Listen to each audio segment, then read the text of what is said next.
Bienvenue sur la chaîne. Aujourd'hui, je vous dévoile enfin le vrai coût de l'obtention d'une résidence temporaire de 2 ans au Paraguay. Vous êtes nombreux à m'avoir demandé combien j'ai réellement dépensé et surtout quels sont les postes de dépenses incontournables quand on se lance dans ce type de projet. Que vous prévoyez de faire la procédure en 1, 2 ou 3 voyages ou que vous envisagez tout simplement de vous lancer, eh bien cette vidéo va vous donner une vision claire et concrète. Il faut savoir qu'au Paraguay, un retour une fois par an dans le pays est obligatoire pour la temporaire, ce qui change beaucoup de choses dans l'organisation et dans le budget. Pour ma part, j'ai réalisé toutes les démarches en 2 voyages et je vais vous partager en détail les frais administratifs, les déplacements, les documents, ainsi que quelques dépenses auxquelles on ne pense pas forcément au début. Si vous voulez éviter les mauvaises surprises et préparer votre installation en toute sérénité, restez bien jusqu'à la fin, vous allez tout savoir. Allez, c'est parti! Donc je suis allé la première fois en 2024 au Paraguay, donc du 14 juin au 24 juin, donc ce qui représente une dizaine de jours à peu près. Je suis allé là-bas pour entamer donc la procédure de résidence temporaire. Alors quels ont été les coûts occasionnés pour ce premier voyage? Donc tout d'abord il y a eu le vol évidemment, donc le vol j'ai fait Nice, Paris, Sao Paulo, Asunción, et puis le retour bien sûr ça m'a coûté 1200 €. Là-bas sur place j'ai loué 2 Airbnb, 5 jours à chaque fois, donc dans le secteur de Shopping del Sol, des studios, ce qu'on appelle des mono-ambiantes, c'est-à-dire avec c'est tout dans une pièce quoi, tout simplement. Voilà, j'en ai eu pour 299 €. J'ai pris le taxi constamment, j'ai pris le Bolt, il y en a à peu près eu pour 40 €.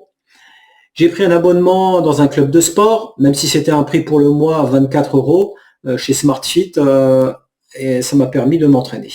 La nourriture, j'en ai eu pour 150 € à peu près, ce qui est beaucoup, hein, mais bon après, je fais le resto tous les jours. Voilà.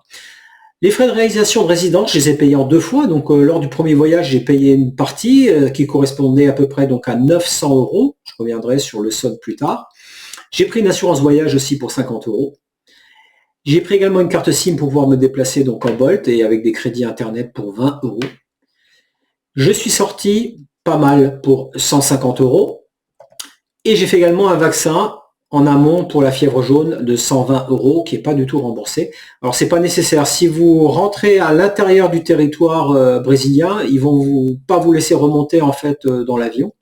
Sinon, si vous êtes en zone de transit comme moi sur une période assez courte, il n'y a pas besoin de faire de vaccin de la fièvre jaune.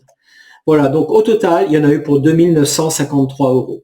Sur place, ça m'a pris environ 3-4 jours auprès des administrations et avec mon accompagnant pour faire les démarches, sachant que quand je suis parti, bien au bout de 2 mois et demi environ, on obtient donc sa carte de résident temporaire.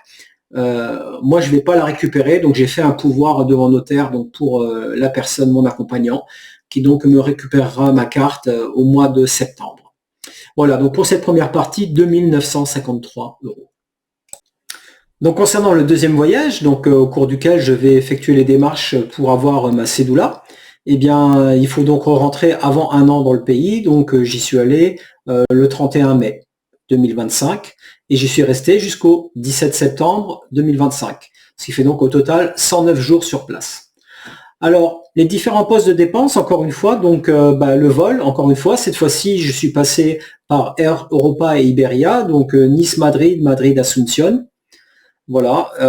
Logement Airbnb, j'ai changé 4 fois de logement Airbnb. Donc là, j'ai simplement additionné les montants que j'avais donc sur mon historique.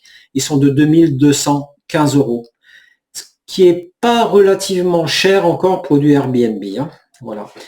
En taxi Bolt, bon moi je me suis déplacé tous les jours en Bolt, j'ai essayé le bus, c'était vraiment difficile, mais bon moi j'en ai eu pour 428 € de Bolt au total sur la période. Alors ça fait pas mal quand même, mais bon il n'y a pas le choix, il faut se déplacer en fait. Abonnement club de sport, donc j'ai été chez Fitness Première, qui est vraiment un super club, je regrette quand je reviens ici en France, je vais dans les clubs, c'est un peu les boules quand même. Parce que là-bas, c'était vraiment du top matos, c'est vraiment, vraiment incroyable, quoi. Pour ce qui est de la nourriture et le tout venant, il vous faut une passoire, il vous faut un tire-bouchon, il vous faut des serviettes, il vous faut des produits pour laver et la nourriture. Moi, j'en ai eu pour 1100 € pour 109 jours. Voilà. Avec les restaurants également. Les frais de réalisation de la résidence, c'est-à-dire la deuxième partie, que je dois payer donc à mon intervenant ont été de 600 euros. C'est-à-dire qu'on peut payer en 2 fois. Donc au total, ben, j'en ai eu pour 1000, je crois 400 euros ou 1500 euros. Enfin, on le verra à la fin. D'autre part, j'ai pris une assurance donc de 3 mois, parce qu'on peut pas prendre plus pour être assuré dans le pays. Alors au départ, je ne devais pas rester 3 mois, donc moi j'avais pris cette assurance-là, j'en ai eu pour 130 euros. Alors il se trouve que j'ai dû rester plus que 3 mois. J'ai pas repris d'assurance, je ne savais pas comment il fallait faire, donc je me suis retrouvé là-bas pendant 19 jours sans aucune assurance. J'ai fait très attention de ne pas me faire renverser par voiture, et donc finalement je me suis fait renverser par une voiture. Voilà, qui a fait une marche arrière alors qu'elle était avancée sur un passage clouté. Moi j'avais le feu vert donc pour marcher, et je suis passé derrière et elle a enclenché une marche arrière et elle m'a renversé. Et puis elle est partie. Donc voilà, prenez une assurance, hein, ou alors vivez dans le risque, faites comme moi, faites comme vous voulez. La carte SIM et puis les crédits donc pour internet qui sont absolument indispensables, j'en ai eu pour 50 euros. Les sorties, je suis pas mal sorti quand même, j'ai essayé pas mal de trucs dans pas mal d'endroits différents. J'en ai eu pour 500 euros. Voilà. Les cours d'espagnol, parce que moi je parlais pas un mot d'espagnol et là-bas c'est pas possible de faire une résidence, enfin de s'installer si vous parlez pas l'espagnol, hein, faut pas rêver. Hein. Donc voilà, donc moi j'en ai eu pour 500 euros, sachant que c'est 5 euros de l'heure. Donc j'ai pris pas mal de cours. Hein, ces cours en commun avec plusieurs autres étudiants et une prof. Voilà. C'est très bien passé. Je peux vous renseigner à ce sujet-là si vous le souhaitez. Comme je mange de façon assez diététique, je me suis acheté un cuiseur vapeur tout de suite en arrivant là-bas. J'en ai eu pour 80 euros. Vous savez, c'est des trucs à étage, comme ça on peut tout se faire à l'intérieur. C'est très simple. Voilà.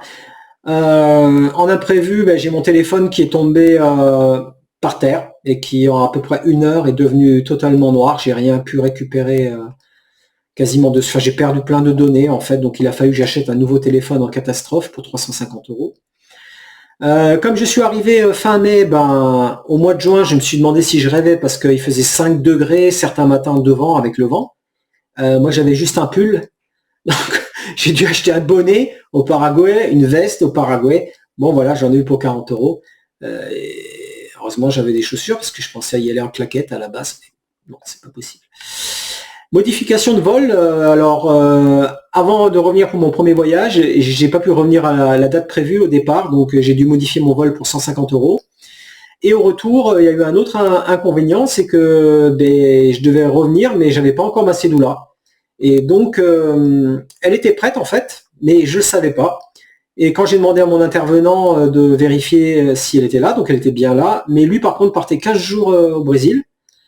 Et c'est lui qui avait le ticket, donc pour pouvoir réceptionner cette carte et pour voir où ça en est.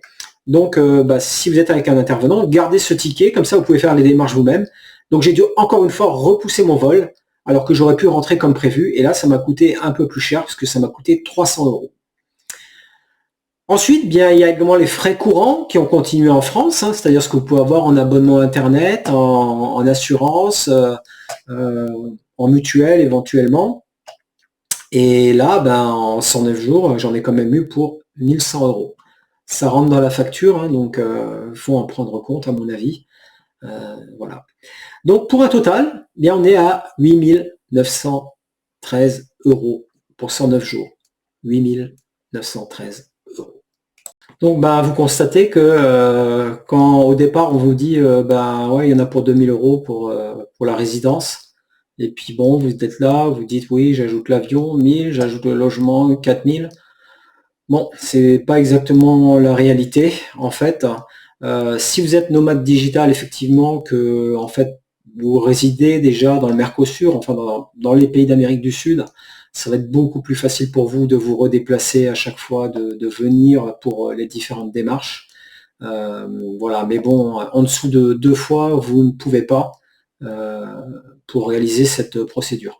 Puisqu'il faut d'une part la commencer, c'est obligatoire, et ensuite la finir en ayant votre cédula, avant de pouvoir passer donc à la résidence permanente. Voilà, donc écoutez, au total, pour donc 119 jours sur place, en 2 voyages, j'en ai eu pour 11 866 euros. Alors vous voyez, on est bien loin des montants qu'on peut imaginer à la base. Voilà. Alors vous pouvez le faire en 3 fois. Vous pouvez aller au départ, un deuxième voyage et puis revenir pour la cédula. Bon, ça vous fera 3 fois l'avion. Si vous ne pouvez pas rester sur place, effectivement, il faudra pencher pour cette hypothèse qui, à mon avis, doit quand même être la plus chère. Voilà. Donc, par contre, il y a une autre hypothèse où là, on fait quand même une sacrée réduction. C'est dans le cas où on réalise tout en un coup et où éventuellement on a envie de s'y installer, en fait, enfin d'y rester au moins pour 6 mois, voire de s'y installer définitivement. Maintenant, c'est difficile si on n'a pas vu le pays. Bon, c'est vrai qu'aller s'installer comme ça sur un coup de tête dans un pays dont on n'est pas sûr, bon, je le conseille pas. Mais enfin, en tout cas, je vais vous faire un peu les calculs en fait pour ce voyage en fait en une seule fois. Voilà, donc imaginons qu'on fasse tout en une seule fois. Donc il va falloir rester sur place environ 190 jours. D'accord? Je dis 190 jours, c'est un peu moins, c'est 170, 180, mais bon, si vous voulez la résidence fiscale, un des points pour obtenir la résidence fiscale dans un autre pays que la France, c'est déjà être absent de plus de 183 jours. C'est pas bien sûr la seule des conditions, mais en tout cas, ça permet déjà d'appuyer un peu quelque chose. Donc prenons en détail les différents postes. Bon, vous avez toujours le vol France-Paraguay. Moi, je vois pas comment vous pouvez y aller pour moins de 1200 €. À mon avis, c'est pas possible. Ensuite, vous avez le logement. Eh ben, le logement, eh bien, on va dire qu'éventuellement, vous trouvez Airbnb au départ pour une semaine, pas plus. J'ai des contacts, si vous le souhaitez, pour ce qu'on appelle un logement à mi-long terme, qui vous permet donc de louer pour 4 mois, 6 mois, où là, vous avez une forte réduction en fait des coûts. Alors, il faudra peut-être payer au moins la moitié peut-être d'avance, mais c'est possible. À ce moment-là, on chute énormément en termes de tarifs. Vous pouvez être sur le centre-ville, mais aussi un peu en extérieur. Et à ce moment-là, ça va vraiment, vraiment, vraiment vous coûter moins cher. À partir de 1300 €, moi j'ai calculé 1300 €, donc avec l'électricité et l'internet aussi chez vous, vous pouvez avoir un logement décent, en fait, en périphérie, enfin, on va dire dans les 5 km autour d'Asunción. Voilà, c'est quand même pas cher du tout. Hein. Voilà. Si vous restez en Airbnb sur 6 mois, ben, ça va vous coûter, à mon avis, dans les, je pense, 3000 € à peu près, je pense. Alors que là, vous en avez pour 1300. Ensuite, concernant les déplacements, eh bien, vous pouvez donc vous déplacer toujours en Bolt. Si vous voulez réduire, vous passez en moto, parce que vous avez des taxis moto, hein, pas des taxis voitures.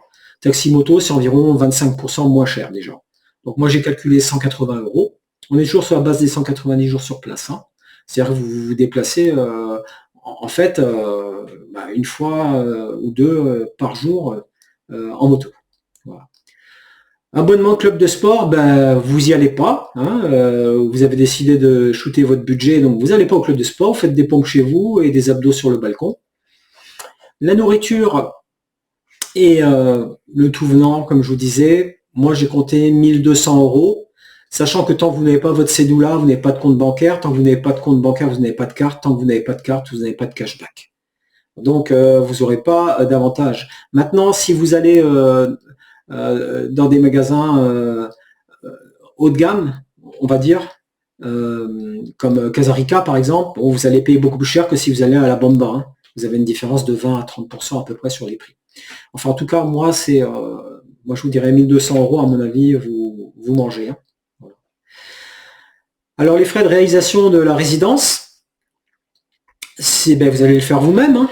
Voilà. Et bon courage, surtout. Il va falloir parler espagnol. Hein. Bah, c'est possible. Hein. Ou peut-être qu'avec un traducteur, avec l'IA, maintenant, peut-être que vous y arrivez. Voilà. Il y a des tutos, on trouve des tutos pour le faire soi-même. Bon, les frais, c'est dans les 600 € à peu près avec les traductions. Moi, j'ai mis 800 parce qu'à mon avis, il va falloir que vous y retourniez, parce que j'ai vu des gens qui le faisaient, et puis mathématiquement, très souvent, une fois ou deux dans leur procédure, il y a un machin qui ne va pas. Alors, ils perdent du temps aussi, hein. Et puis, d'autre part, ça leur occasionne des frais supplémentaires. Voilà, j'ai mis un peu plus haut, mais bon, pour 800 €, vous pouvez le faire vous-même en vous faisant accompagner peut-être que sur une journée pour des trucs que vous n'arrivez pas à faire. Voilà, hein, dans ces eaux-là. L'assurance, il vous faut une assurance quand même. Hein. Donc moi, je ne sais pas comment vous souhaitez procéder. Moi, j'ai calculé que je prenais, si je devais le faire moi, donc je prendrais une assurance pour 3 mois déjà. en privé. Et puis une fois sur place, ben, je verrai donc à prendre une assurance paraguayenne directement, sachant que l'assurance des 3 mois personnels serait de 120 € et que là-bas, il faut compter à peu près 100 € par mois pour s'assurer. Pour la carte SIM et les crédits Internet, 70 €. Les sorties, j'ai mis 400 €, ça reste libre et mon 400 €, ça m'a l'air pas mal. Vous pouvez déjà faire des choses, aller boire des verres si vous avez envie, inviter des filles que vous avez rencontrées sur Tinder, je sais pas. Et puis vous pouvez déjà faire des choses, quoi. Voilà. Cours d'espagnol, vous en prenez pas. Vous débrouillez, vous faites Duolingo. Moi, je suis à mon 398e jour sur Duolingo et j'ai pris 500 heures de cours là-bas, mais vous n'allez pas en prendre parce que vous n'avez pas l'argent, donc voilà, c'est 0. Vous vous débrouillez tout seul avec un traducteur et un bouquin que vous avez emmené et un dictionnaire. Le cuiseur vapeur, vous l'oubliez, hein. Vous faites pas comme moi, hein. Vous allez manger, vous cuisinez normalement dans des poêles, voilà. Ils vendent de l'huile d'olive. Hein, si. Le téléphone, vous en avez pas, vous faites gaffe de ne pas le faire tomber comme moi, hein. Comme ça, c'est l'objet le plus précieux auquel vous devez faire attention. Vous devez pas l'égarer, vous devez pas vous le faire voler. Il faut faire attention tout le temps à votre téléphone en fait. Hein. Les habits, vous en achèterez pas. Vous emmenez tout ce qu'il vous faut. Donc il faut que vous ayez un habit pour le froid et puis un habit pour la pluie également. Voilà. Modification des vols, vous restez plus de 6 mois, 7 mois, il faut vous calculer large, vous n'allez pas modifier vos vols quoi qu'il arrive, donc ça va vous coûter 0. Les frais courants en France, vous êtes un vrai warrior, vous êtes parti, vous avez tout abandonné, votre famille, votre job, le pays, la France qui vous a tant donné, et donc c'est 0, il n'y a plus rien, vous n'avez plus rien, vous êtes parti, ciao. Les imprévus, moi j'en ai eu, vous avez vu combien hein, à peu près pour 500 € je crois. Bon, j'ai mis 600 € d'imprévus. Vous pouvez compter 1000 si vous voulez, mais bon, 600 € c'est déjà pas mal. Voilà. Donc le total, en fait, comme si vous aviez fait 2 voyages en un voyage, en fait, ça sera de 6170 €. Donc vous voyez qu'entre 2 voyages et l'organisation que moi j'ai eue, j'aurais pu quand même économiser de l'argent sur certaines choses. Or, si vous y allez une seule fois, vous allez en avoir pour à peu près la moitié. Okay. C'est vraiment le minimum, 6170 € à mon avis. En dessous, il ne faut pas vous lancer. Moi, je pense qu'une bonne fourchette, c'est d'avoir 8 à 10 000 € pour faire cette procédure. Et le meilleur système, c'est effectivement de prendre le risque, de bien se renseigner si le pays peut correspondre à ses attentes et le faire en une seule fois. Maintenant, on ne peut pas toujours. Des fois, on a de la famille, des fois, on a un travail, des fois... Voilà. Mais en tout cas, 6170 € quand même. Si vous défalquez l'avion, 1200. Et encore, on peut dire que vous prenez qu'un aller simple, hein, finalement. Vous n'êtes pas obligé de prendre le retour, puisque cette formule-là va plutôt dans le sens d'y rester définitivement. Vous pouvez enlever 400 € du vol et prendre qu'un aller simple, il y en a pour 800 € à peu près. J'ai regardé. Voilà. Donc vous voyez que quand même on peut vivre au Paraguay avec des montants qui sont quand même assez bas. Après, c'est vraiment le taquet du bas à mon avis, il ne faut pas descendre plus bas, on est vraiment mieux en ayant quand même une marge bien supérieure. Ceci étant, c'est le minimum et ce qui est évident, c'est qu'on peut vivre là-bas avec des sommes pour lesquelles on ne peut pas vivre en France. C'est sûr et certain. Voilà, donc si cette vidéo a pu t'apporter quelque chose et t'a donné peut-être envie de t'expatrier au Paraguay un jour, like ou alors abonne-toi à la chaîne. Bonne journée.